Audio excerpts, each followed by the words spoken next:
Nobody's listening, right?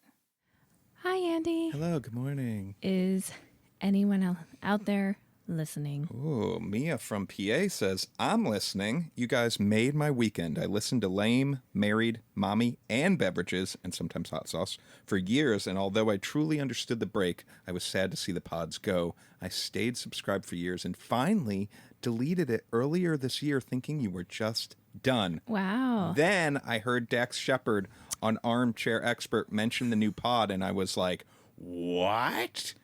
Downloaded all the eps and I've listened to a bunch already. Love the banter, jokes, crazy stories, kid stuff. And Elizabeth, and then it like cuts off. I don't. Oh. We're going to say something really sweet to you. It was like, and Elizabeth, Oh my gosh. Fill in the blank. Let's fill in the blank. What? You what?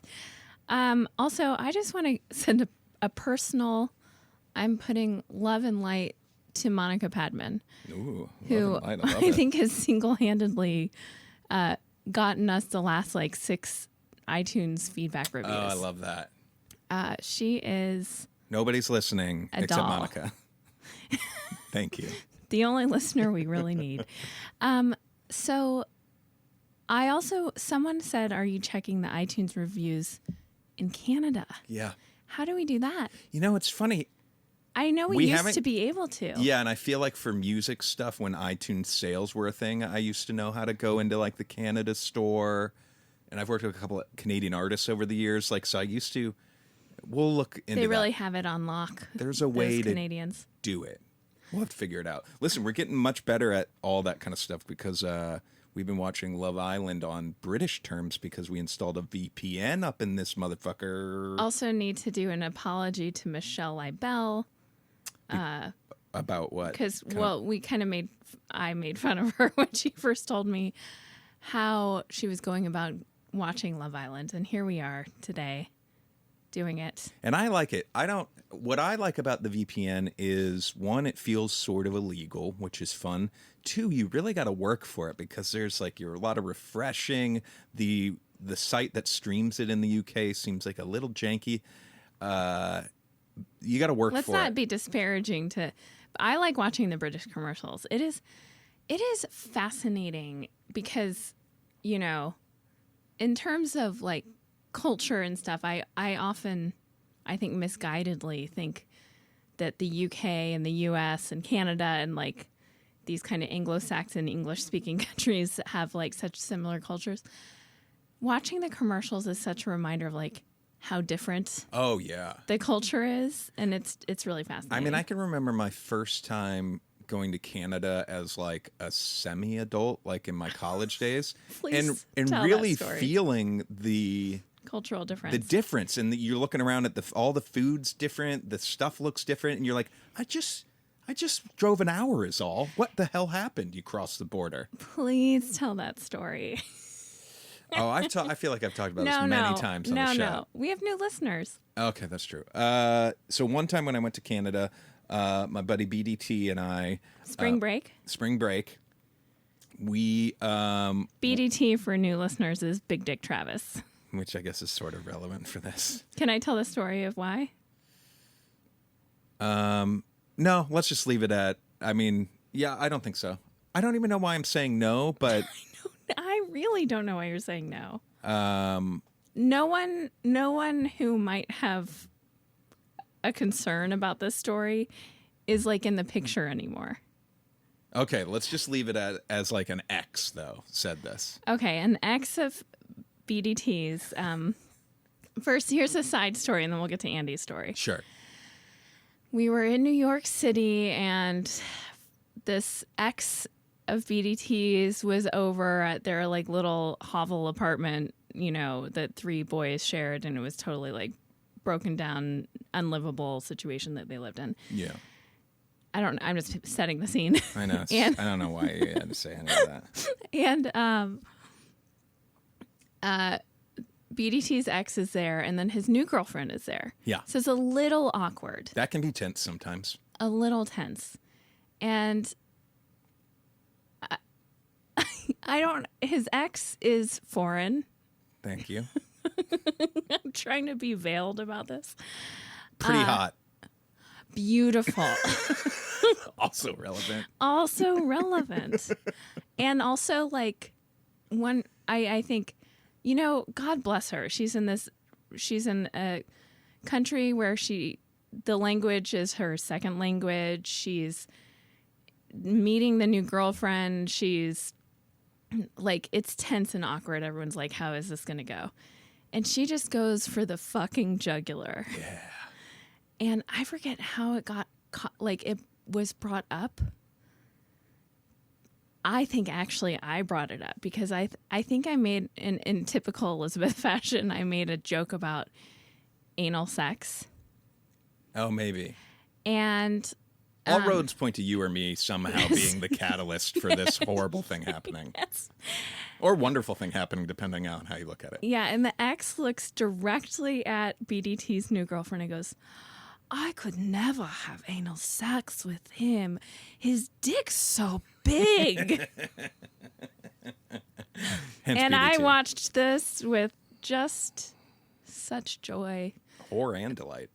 Horror and delight. But anyway, that's how the name BDT got. Yeah, so BDT, we were going on spring break. We were going to go up to, I think it's Fernie. Yeah, I think we're going to Fernie, Canada.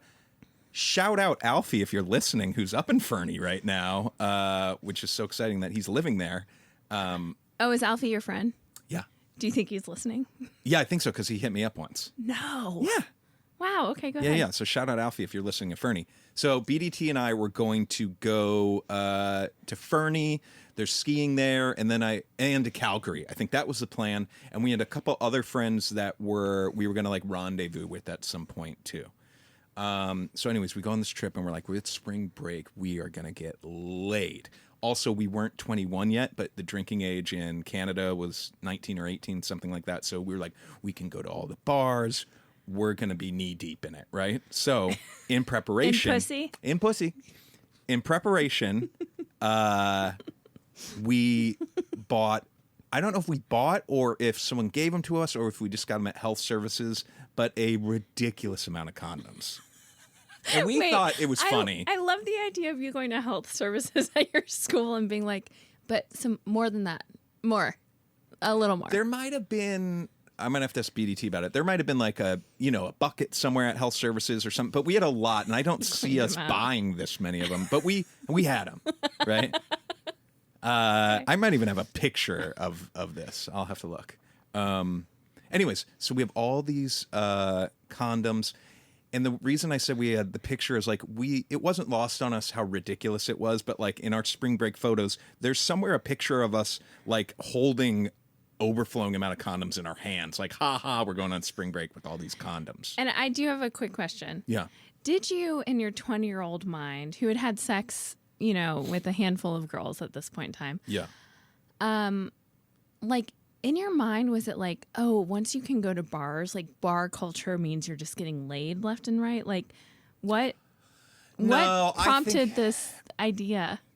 Honestly, I think it was more just kind of being silly and like, we're going on spring break and we're going to get laid in Canada. Okay. I don't think there was any sit down that was like, okay, we're going to need a lot of these. Like, because we might get laid, I don't know, 50 times on this trip. I mean, it's possible. You know what I mean? I don't think that happened. I do think there was like a dumb, sweet, silly spirit to it. Yes. Like, we're going to take all these condoms. So anyways, we go, we went to Fernie, had a lovely trip. Had fun. We rendezvoused with some people. I got pretty belligerent in a Denny's, which I regret a little bit. Yeah, I should hope so. Not a sentence you like to hear. Maybe belligerent isn't the right word, but like standing on tables and like pouring water over my head, but not like yelling at anybody else, just making a scene, sort of. Andy. Yeah. Okay. Keep going. Actually, share these details. Sure. I've never heard that part of it. Sure. I probably have a photo of that, hopefully. Anyways, nice trip. We went snowboarding. We made it to Calgary. And yeah, we rendezvoused with some friends. Anyways, great trip. On the way back, you got to go through Border Patrol. Okay. And, we only had a certain amount of change of clothes and whatnot. We're recycling clothes and whatnot. We're coming back through Border Patrol. And, we look shady as all hell. So we get flagged. And it's like, you guys are going to have to come inside. And we're going to take your vehicle into the garage to search it.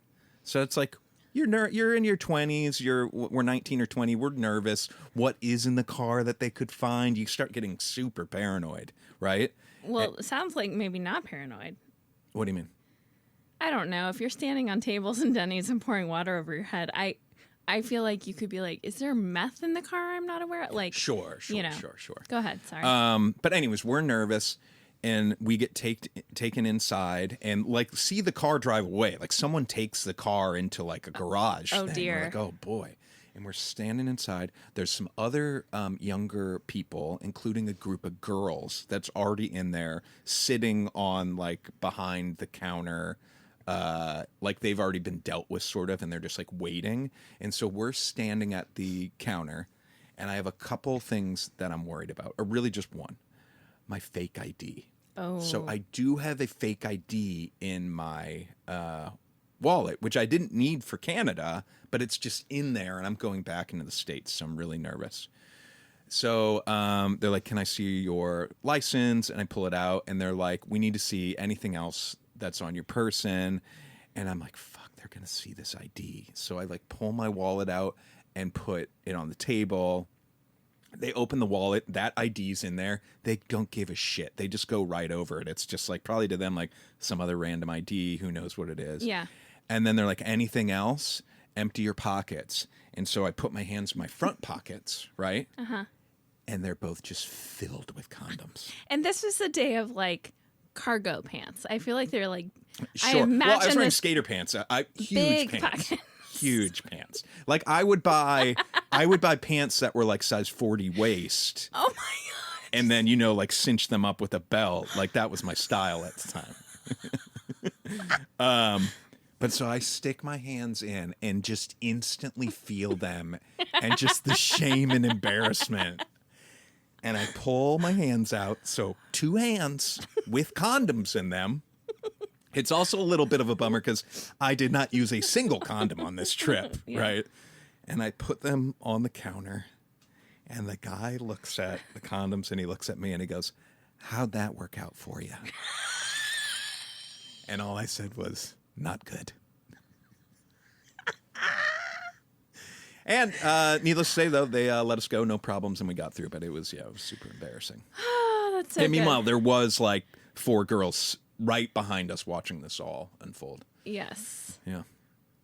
So, this also just reminded me of something that happened recently that I found very funny, because you just reminded me of like, you have changed so much that sometimes it's like I had truly forgotten the person you used to be. So fun. That Well, guy. it does remind me of like one of the first times we visited your parents post being married. Your mom was like, "What's happened to you? Your light's been snuffed out," like in front of me, like kind of looking at me. But I do think you were wild, and you were a wild young man. Yeah. I was a wild young man. You were and some of the things I'm like, if our kids did half of the things that you did, like it's amazing that you're alive in some ways. But one thing that reminded me, so that same New York apartment with the BDT, your dicks, whatever. It was just the most disgusting living situation. And also, I do want to point out Jeez. that. Would you not agree? I just feel like you brought that up earlier, and you're like, there was no This real is- reason to this bring is it very up. relevant. And then you're like, actually, we bring now it- it's very relevant. Okay. Yeah. I just want to paint more of a picture. You, for some reason, had the biggest room in this apartment. There were 3 Hell yeah. rooms. You, BDT, and Julian. Julian, who is like a New York stockbroker, probably making like $250 Yeah. a year.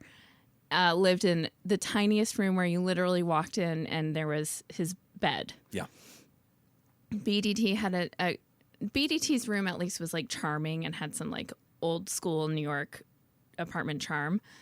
Your room was the biggest one, but your bed was on the floor. It was mattresses on the floor. It was a futon. It was on a frame. It was a futon. Mm-hmm. There was like just piles of clothes everywhere.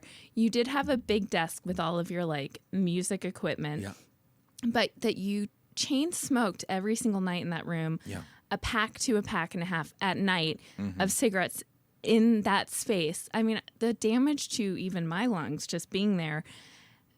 Like, so that if you scraped your finger along any of the music equipment, there would be nicotine on your finger. Your bedside table, now this is fascinating. Good for you for recycling. Was a Macintosh or Apple. It's like an old Apple monitor turned upside down so that, like, the glass part was where you put stuff down. I thought it was pretty sweet. Which is hilarious because it's actually like the least functional thing you could use, because just the basic functionality of a bedside table is it's a flat surface. Any table, really. There's a little curvature to it. There was a curve, so anything you put on it would fall down into the little crevasse, or like... It was really just to have my alarm clock on. But I think you saw it as more like you wanted something more functional in your life. Well, yes. Anyway, I have to say props to me for overlooking quite a few red flags. Yeah. Quite a few things that would be deal breakers for other upstanding citizens of the world. You really rolled the dice. I really did. And you even had people in your life shout out Pete.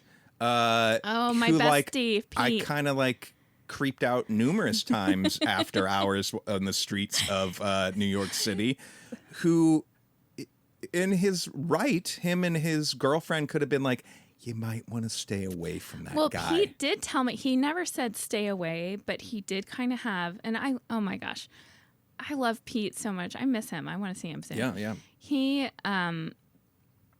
was like, one time he came over and he was directing my one-woman show I was doing at UCB there.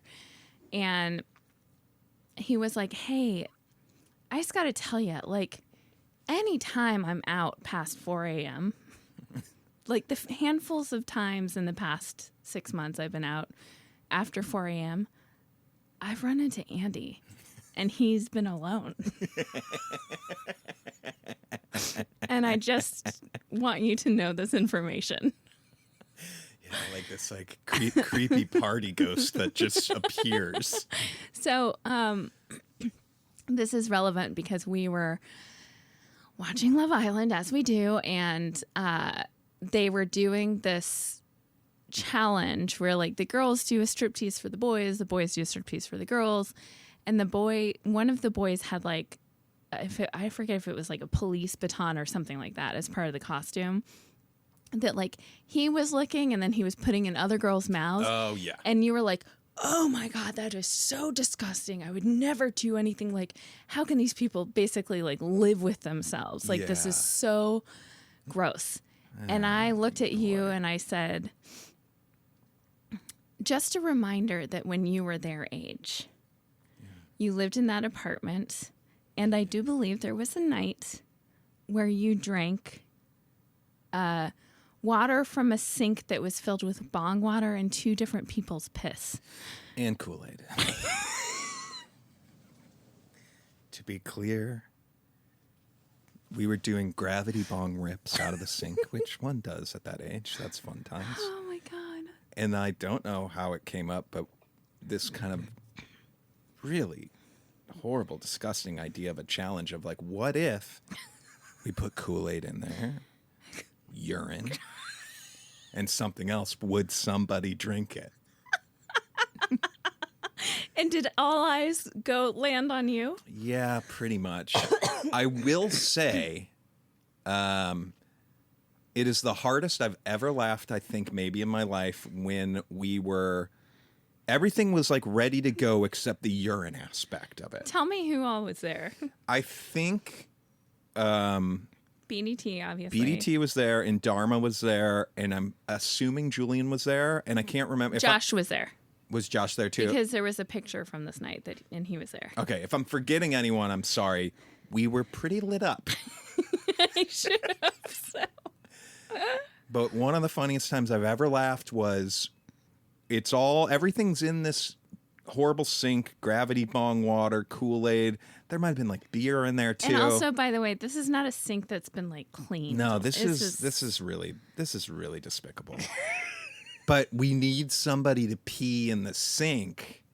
But like nobody really can pee, and then because of stage fright. And I guess stage fright, or maybe people had just gone, but I think mostly stage fright. And it was either Dharma or BDT, and insert the other one, and they're replaceable in this scenario. And I even talked to BDT recently about this, and we can't remember where everyone was. But I think it was BDT finally got up there and is standing above the sink and finally starts peeing. And when he finally started peeing, I was crying, hugging the other guy on the floor, laughing so hard that someone had finally started peeing in the sink. And that you were going to that someone was going to have to drink it, me. Yeah, and I drank it, and then immediately threw it back up, and it was super disgusting. That same night, we also were sledding down the stairs of the apartment building in cardboard boxes. God. This is what I mean. Maniacs. Truly maniacs. Truly maniacs. So much fun, though. You don't ever get those days back, guys. And then you met me, and your light was snuffed out forever. Yeah. This is sort of a segue to something that I want to talk about. Sure. Okay, so last week we talked about Love Island and just like how crazy it is that we were going on and on about it, and then one of my songs is in it. Just so weird, and we were kind of talking about like, are we in a simulation? Mm-hmm. I had another really weird thing just happen this week. Okay. And it's sort of related to New York. I'll tell you in a second. But we've been talking about like religion and cults on this show a little bit, right? Yeah. But behind closed doors, even more so. And Elizabeth and I even had an exchange, which we may have referenced on the podcast, but like after watching one of these documentaries, after it, I was just like, listen, I know, there's a lot horrible in the world. And Elizabeth, we've talked about your activism and, how much you do. Mm-hmm. I don't do that much. But the conversation was sort of like, for whatever reason, I feel so impassioned and get riled up about these cult leaders and religious leaders taking advantage of people and abusing their power. Mm-hmm. And how it's like the same story over and over. There's usually sexual abuse. It's my thesis last week, which everything bad boils down to men who want power so they can fuck anything they want. Yeah. And it just, for whatever reason, and we've talked before, I studied a lot of this in college, but I get it really upsets me. Mm-hmm. But anyways, we're talking about it a lot. Then what happens is I crazy. get this email from an old friend, someone I worked with in New York 20 years ago. Not even in Not music. from them. Yeah. Just like an old friend, acquaintance, someone that I'd worked with. I get an email from someone that's like, hey, we work for this production company. We heard about you through this guy. And like wanted to talk to you about some music for this project that we're working on. Fast forward 2 days, I'm on a Zoom with these people knowing absolutely nothing about what this is. Yeah. And I get these random emails from time to time, and I just always hit them back like, yeah, sure, would love to know like what you're up to. And they're talking to me like I should know what we're talking about. I have no information. And it turns out it's like a very big, high profile documentary about cult stuff. And I'm like, what world, what simulation am I living in right now? Like, that is crazy. How is this happening? So and they want your music for it. And they want some music. Yeah, potentially. We'll see if that works out. But it was just so bizarre. Then fast forward to the next day, and, I'm watching all this, footage of this show that's going to come out, and it's like blowing my mind. And it just seems so crazy that this is happening to me. Yeah, Like, it is crazy. And so I have a couple theories. Oh boy. One is the secret is real, and you just gotta put out to the world to manifest all your dreams. Okay. Okay, I'm going to poke some holes in that, but yes. The other is, do we just have like the sweetest podcast listeners that hear us talking about this stuff, and that they're just puppeteering and connecting all the dots for us? Interesting. Those are my two working theories right now. And the third one is, the first one was, I'm being slightly joking. It's let's tweak it a little bit. It's like we're kind of in this simulation. Well, I don't think it's a simulation. I mean, and I'm coming at this with right now my belief system, which is constantly changing. But the belief system I'm most comfortable with is that we're not in a simulation, but there is something bigger than us, and we are in control of our own lives, but also like there are other factors guiding things. So in that sense, like the secret is kind of true, although the secret itself as the trademarked The Secret is totally, I think, cult bullshit, and not cult bullshit, but it's like, what's it called? What's it like, self-help bullshit? Where, but I think that it's so popular because there is some truth to it that, like, surely, yes, what you work towards in your goals is more likely to happen, what you put your energy towards. Now, do I think that you can sit there and go, I want to win the lottery? Like the premise of The Secret is like, if you wish hard enough, like this thing will happen. But in this sense, I don't think it's that, like, these coincidences are crazy. I especially think the Love Island one, because that just happened, like, it dropped in your lap. That almost never happens where your song has been placed and it's the next episode of the thing that we're obsessed with, and it's a pretty obscure random thing for one of your songs to be placed in. Yeah. The documentary thing is kind of crazy, but also, like, that's a space you're in. People, like you said, reach out all the time for music. Like, it just felt weird to me. Let me try to blow your mind a little bit more, okay? I have a note in my phone of just like stuff that I might want to talk to you about on this show. And I was cleaning it up today because there was some stuff that we'd already talked about.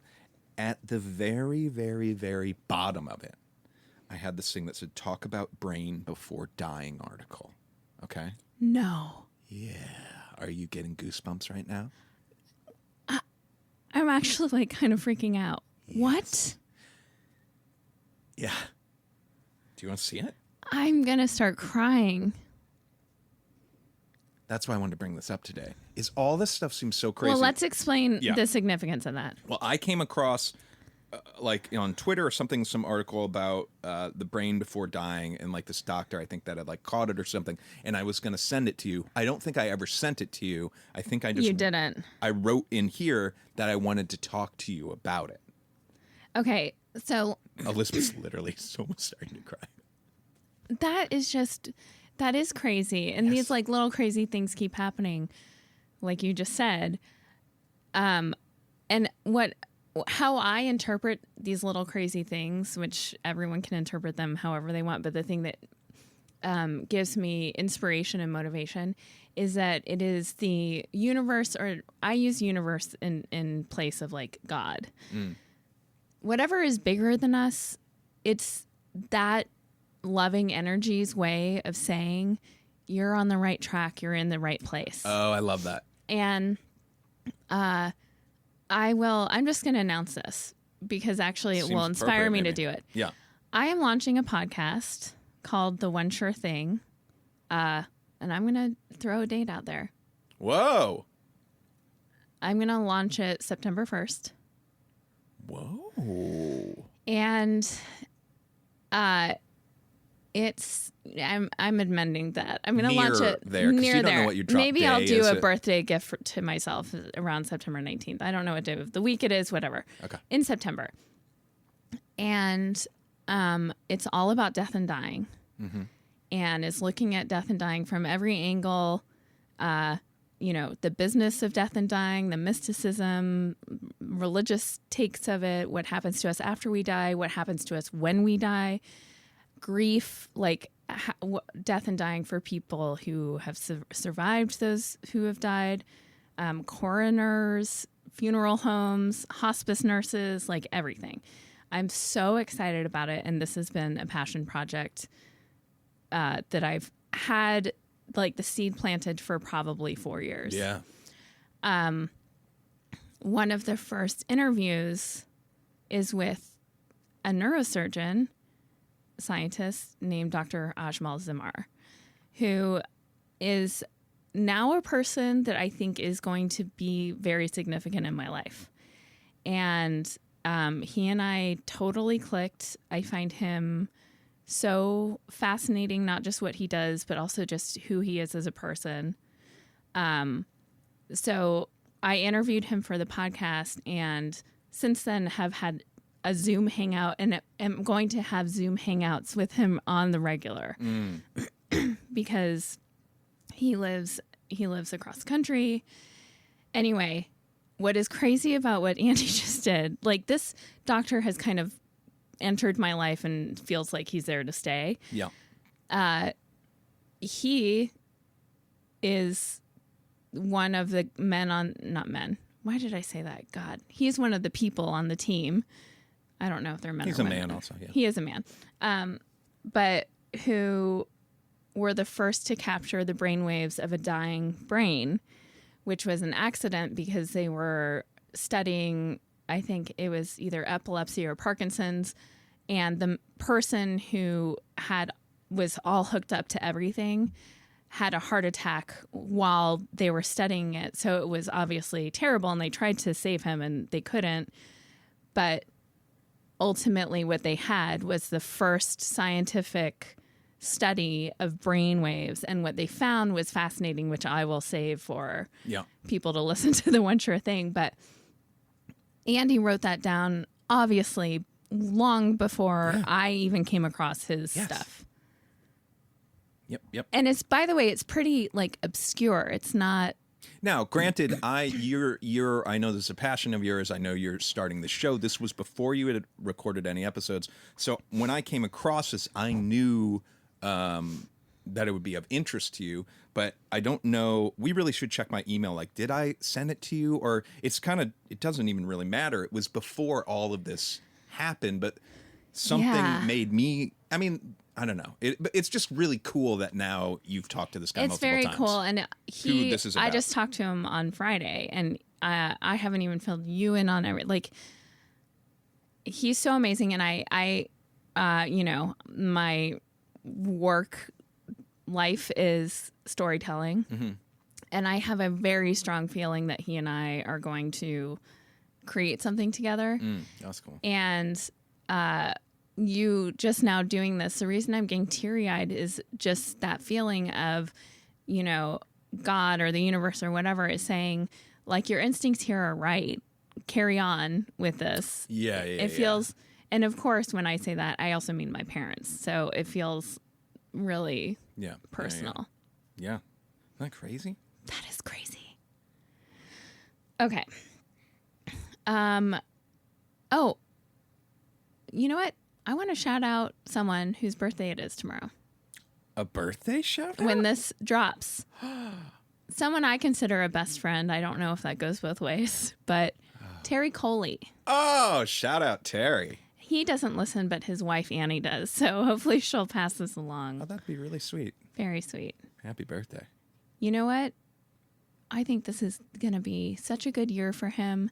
He got married last year to one of the most charming human beings that exists. And I'm sending him love, peace, happiness, rest. He's the showrunner of the show I work on, so rest is hard to come by. But anyway, happy birthday, Terry. Happy birthday, Terry. Okay. Do you want to talk about how you've become like a real cute space nerd? How did you become a cute space nerd? I know nothing about space. Oh my gosh. Who just texted you? Terry just texted me. Of course. We're living in a goddamn simulation here. Okay. So, I am not a space nerd, but because of this podcast, like now I'm like, I want to talk to astrophysicists because it's Of course. because it's a realm of our world that like I feel like most people don't really understand or know. And like you were saying, so the James Hub, by the way, he was a horrible homophobe, which is a James bummer. Webb. James Webb Hub telescope. I don't know. James Webb telescope maybe is just what it is. Yeah. Captured those insane images, and like looking at them, we were watching videos with the kids about it, and like it's so hard for our feeble human minds to understand. I still don't understand. I thought you did a really great job of explaining it, but I still don't understand. Well, my understanding, and please correct me if I'm wrong, is that when they say this is 4 billion light years away, that is actually a distance, because that's the time it would take for light to travel from where we are to where that is. Mm-hmm. And so I think it could be measured, and it's just like the number would be so insane of how many miles that is, that I don't know. Mm-hmm. I think you could do calculations like light travels this many miles per whatever and figure out how far away it is in terms we can understand, because I'm like, I don't know what light years, what does that truly mean? But I do know it's very, very, very, very far away. Yes. Now, what you were saying, and this was my explanation, and I know it's really rudimentary and I think it's wrong, is you have a hard time understanding when they talk about something that happened in the past that's in space. Yeah. Like, and this is from so many years ago or whatever it is. Like the way time works in space is confusing to us because we think of time like really linearly and on our world clock. Mm-hmm. But my understanding of why they say things like that about space is there was the Big Bang. Like our universe was created with the Big Bang. Mm-hmm. And since then, it has just expanded and grown and expanded and grown. And at some point, probably billions of years from now, it will contract. So it's like a rubber band. Like it stretches until, and then it's going to unstretch. But I could be totally wrong about this. But as it's expanded out and grown, something that happened like right close to the Big Bang now would be on the edge of our universe, which is, I think, 39 billion light years away. Like the thing that started in the middle in the beginning now has like spread out. Now, I am talking out of my ass. This is just like a very rudimentary, and I'm positive I'm wrong about this. I probably should have looked it up, but that's kind of just how I think of things. Got it. So like, I don't get it. Well, listen, it's because they're saying they can see things that like they can see moments. I feel like they've said they can see the beginning of like what happened right after the Big Bang, and I'm like, how? Well, that's what I'm saying. Like it goes far. I guess I get the rubber band thing that you're saying. Like if you drop, a drop of dye into milk and it expands out, that's like the first particles that were in the very middle of that drop of dye now are out on the very rim of the dye circle. Oh, and you could say that if you're looking at those particles on the outside, you can say that was actually dipped into the center 15 minutes ago. Right. Well, now you might really be onto something. Well, but I truly don't know if that's right or wrong. But what I do know and what I find fascinating and why I'm like, I want to talk to an astrophysicist is, having these new images kind of changes the game. Is a huge, huge development in our understanding of who we are in space. And basically the answer is we are absolutely nothing. We're a fleck of dust. Like, yeah. the expanse of space, and also like there's no way that there are not other planets with life on them. There's just no. Now I'm like, aliens with 99.99999% positivity, there are aliens out there. Not the like ET version, but there are other planets. There could be, though. There could be human life, and probably life that is way, way, way, way, way more evolved than we are. Like, you know, if we're talking 39 billion years, there could, you know, who knows what there is out there. And also just seeing how small we are, like the fact that that there was one image, which is basically they're saying it's the size, if you hold up a grain of sand up to the sky, the amount of sky it covers is what is in that image. And there are like thousands of galaxies. Now, a galaxy is like our entire planetary system. So then you think about how small Earth is even in our galaxy. And if there are thousands of galaxies in the tiny, tiny little fleck of sand in the sky, that just really kind of blows my mind and makes me... It's interesting because it both makes me feel so like we're so insignificant that we must really be nothing, and maybe we are just bacteria and we go back into the ground and blah, blah, blah. But on the other hand, it makes me feel like there's so much out there we don't know, and there's such a bigger, universe and experience than we even realize that, like, maybe that it seems just as implausible, or it seems just as implausible that we do just go back to dust. Like, there must be something so much, like, how was this all created?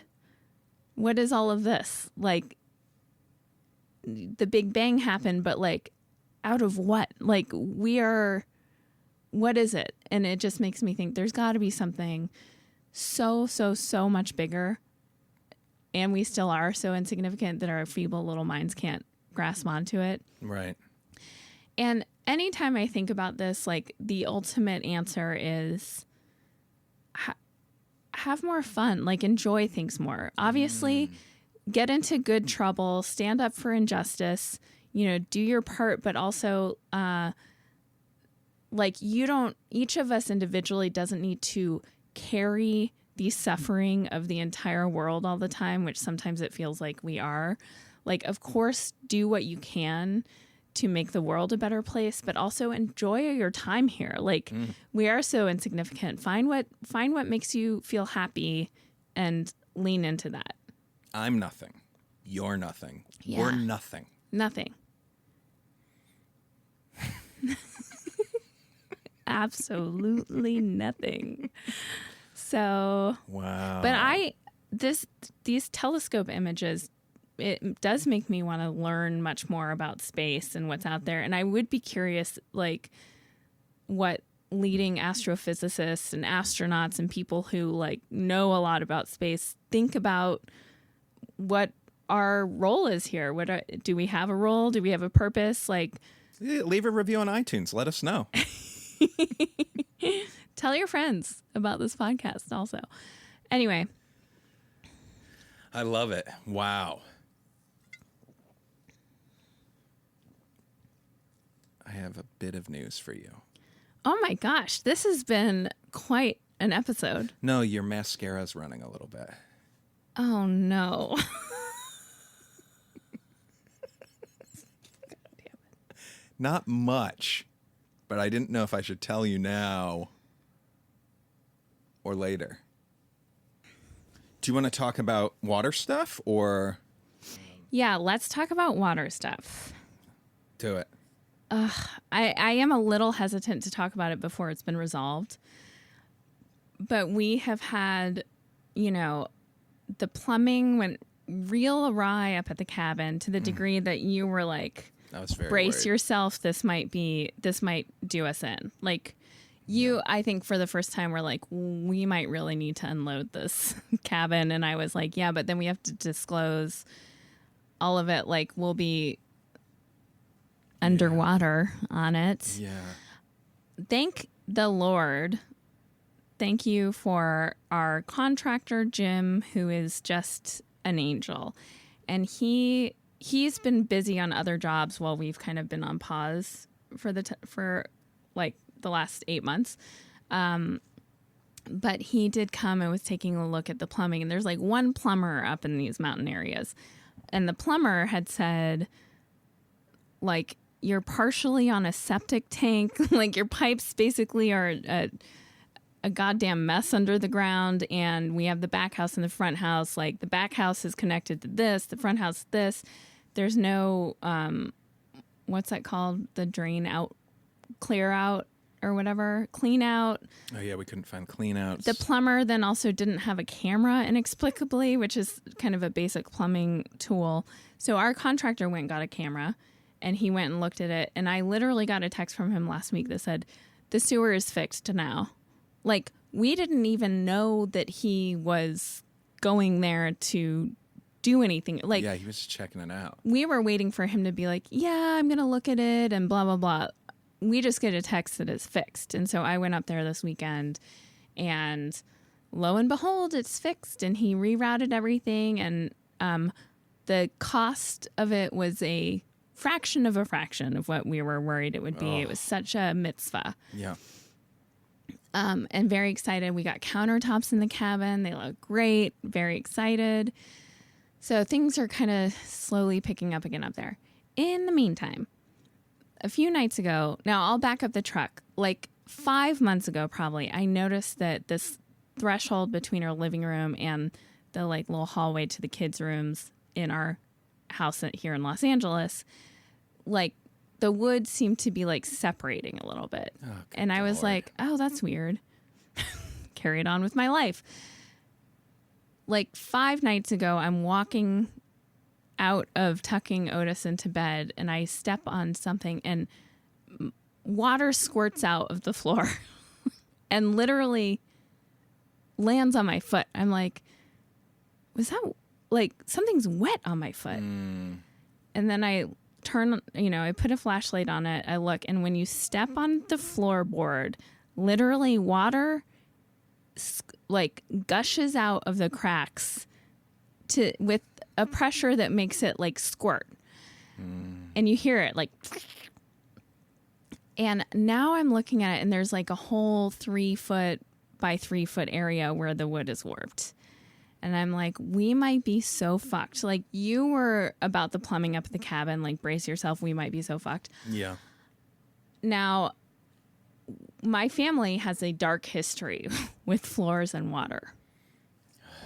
Not dark. There's nothing like insidious. But when I was 12, we went to Ireland, one of the best trips of my life. It's the first time I masturbated. We came back and It was a wonderful family trip. Also, lots of amazing family memories. We come back and we go to the front door of our house, and the windows are fogged. Weird. We open the door, and we had parquet floors, which are like the wood floors where it's like squares. Little squares? Yeah. Like how in inches? How big are the squares? Like probably like 4 by 4. Okay. And they had all buckled so that there were like mountains. Like the floor had become like mountain ridges. And that was crazy. And then ultimately, I remember my mom being very happy at the end. I'm sure it was not happy at the beginning, but because she put some of the insurance money to buy our piano. Oh. But the upstairs toilet had cracked while we were gone. And crazy amounts of damage. Like, the water damage that happens is no joke. And it was both our main floor and our basement. Like, it was just took our whole house down. Yeah. So everything had to be redone. And you know what's weird? I don't even remember, like, I'm certain we moved out. I don't remember. In my memory, it was just like that happened. And then next thing I know, we're in like this newly different finished house. But yeah, you must have gone somewhere. Must have gone somewhere. The similar thing happened to your sister recently. So then, my sister went out of town, and some, like, the person who was dog sitting or something came to get the dog. I don't know, they didn't do anything. It was, again, the toilet, and it was like a little plastic washer on the toilet, basically, that had cracked. And they had to move out for a year and a half while they redid their house. Now, my sister's an amazing interior designer, and in a weird way, she got to, like, make it her dream house. But yeah. Hey, and in your case before, you guys got a piano out of it. Maybe the takeaway here isn't this is all gloom and doom. And there was another thing that happened. What was the other thing?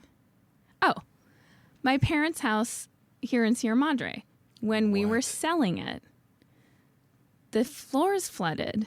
And I don't remember what had happened, but it was something, probably another toilet. Anyway, we were all ready to sell it. And the real estate agent went over to, like, get eyes on it for staging. Mm-hmm. Like, we were at that point. Yeah. I'm going to go check it out. And she walked in, and there had been a flood. Oh, I think it was actually in the crawl space.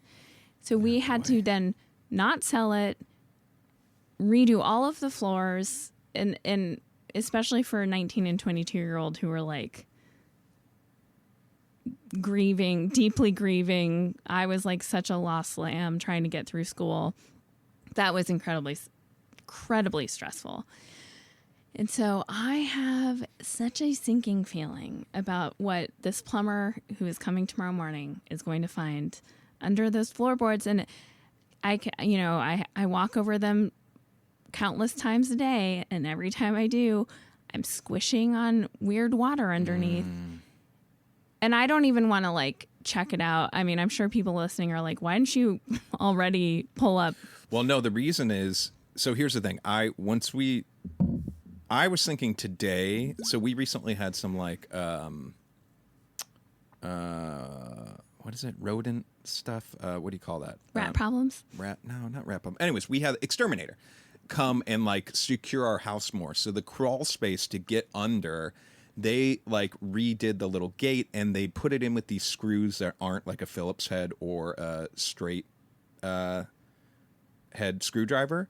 They're like a star shape, and I'm like, I probably have that bit somewhere. But then I got a mole taken out on my back, and they were like, don't work out for 2 weeks or whatnot, and our crawl space is really tight. So I'm like, should I be going down there, like, scraping my back potentially where I just got all these stitches? But I did find the drill bit today, but we have a plumber coming tomorrow. But I got the bits out in case he's like, I don't have this, which I'm sure he'll have it. But also, part of me kind of wants to take a peek down there today, but it is really tight. And that's the other thing I'm a little worried about is... I actually don't think... See, this is my thing. I don't think we should leave it to a professional. You and I shouldn't get involved. Like, there's a chance you go down there and you're taking a look at it and it explodes, and, like, you don't need to deal with that. I'm like, oh, maybe we should just pull up these floorboards. But I'm also like, I don't want to... They're right at this threshold. I don't want to fuck shit up. They're going to look from underneath first. That makes more sense. Well, anyway, it's going to be interesting. I hope the guy can fit, because the last time a guy went under there was, like, the cable guy that came over, and he made, like, a big deal about it. Or no, maybe it was someone doing a house inspection. Well, it's a small space. Yeah, being like, you can't be that big to get under here. So, I also, like, I'm already like, oh, well, maybe there's a rental house nearby. We can move it. Like, I'm already like, we might gotta get out. Oh, I don't think so. You know what my hope is? Something's clearly going on. Yes. My hope is, like, that they'll be like, oh, yeah, I see what this is, and that it'll get fixed tomorrow. And the big question mark being about the, like, mold and stuff like that. If it has to be, I think best case scenario, they'll be like, oh, you've had this tiny little leak. Let's fix it right now. And then, like, you should probably get the mold evaluated at some point. But I wouldn't worry too much about it. I think that's the best case thing we could hear tomorrow. Okay, that's good. You know what I mean? Wait, real fast before we wrap up. Sure. Because I feel like you had that note about the dying brain thing, and I kind of then took over. Mm-hmm. What does that make you feel? Like, everything we've talked about today, I mean, and this is more in the vein of my other podcast, but the One Sure Thing that is launching in September. But, like, what when all of these coincidences happen, I know you were more in line with the like simulation of it all, Yeah. which I always thought was kind of a joke, but you've explained to me like, no, you really think we could be living in some weird sort of simulation. And what does that even mean? That something else is controlling, like we're in a video game type thing? Yeah, I think the general idea is that, I think in very simplified terms, like, yeah, we are in some sort of like video game that either we are controlling or someone else is controlling, or we're in like some sort of experiment, if you will. Yeah,